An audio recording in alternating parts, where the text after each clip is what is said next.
Bonjour à toi voyageur, et bienvenue dans cette chronochronique.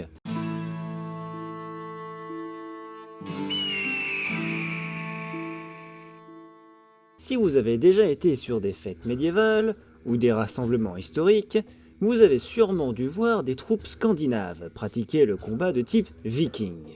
Cela vous a très certainement impressionné, ou au contraire vous avez trouvé ça bizarre. D'un autre côté, chacun ses goûts. Mais qu'est-ce que le combat viking ? Eh bien, ce sont des disciplines faisant plus ou moins partie des AMHE. Et oui, j'ai bien dit plus ou moins. Car le combat viking regroupe plusieurs types de combats qui ont chacune leur spécificité. Les différentes pratiques de combat sont définies par l'utilisation du matériel, les règles d'engagement, les zones de touche et l'intensité des coups qui vont conditionner l'équipement. Chacune de ces pratiques constitue un compromis différent entre la recherche de l'historicité et la nécessité pour les pratiquants de mettre ou non des protections. A savoir que dans tous les cas, les armes utilisées sont dites bluntées. C'est d'ailleurs le même style d'armes que je vous conseille dans mes chroniques sur les costumes. Leurs spécificités sont qu'elles ne possèdent pas de tranchant, et les pointes sont arrondies pour éviter les blessures trop graves. Cette mesure de sécurité préventive permet d'assommer des coups bien moins puissants puisque répartis sur un fil plus épais.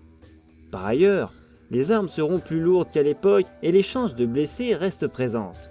Forcément, si tu utilises ton matos comme une barre à mine, tu vas quand même faire des dégâts, et parfois ça pardonne pas. J'en ai plusieurs fois fait les frais, et il ne faut jamais oublier que le risque zéro n'existe pas. Bref, reprenons notre sujet avec l'Istère, qui est une pratique provenant de l'Europe de l'Est, d'où ce nom très recherché d'Istère, où les participants combattent en tenue de reconstitution allant du 9e au 11e siècle, avec des niveaux de protection pas forcément très cohérents avec ceux d'une armée historique, et surtout n'ayant pas de rapport avec le rang du porteur.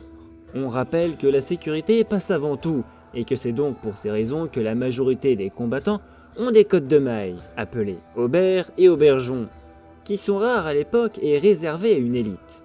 On peut également retrouver des lamelaires pour ceux représentant des Slaves et des Varegs. Parfois ils en portent aussi juste parce qu'ils trouvent ça joli, et ça se comprend.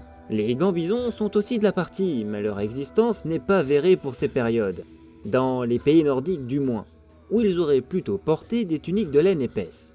Le casque, quant à lui, est obligatoire et est très souvent à lunettes ou à nasal, ainsi que des gants en cuir, parfois renforcés à l'intérieur avec des plaques en acier ou en plastique. Pendant le combat, les coups sont vraiment portés, c'est-à-dire qu'on ne s'arrête pas juste avant de toucher l'adversaire, et les zones de touche pour marquer des points, voire pour éliminer un adversaire, sont le casque, le torse, les bras et les cuisses. A contrario, les jambes, les avant-bras et mains ne comptent pas. Le cou et le visage sont strictement interdits, car mal ou peu protégés, et donc augmentent le risque de blessure.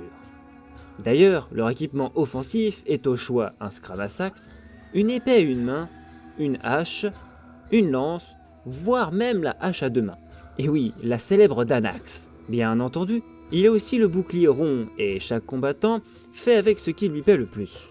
Pour finir, sachez qu'un équipement complet varie entre 15 à 30 kg, et qu'un combat en ligne peut durer dans les 5 à 8 minutes.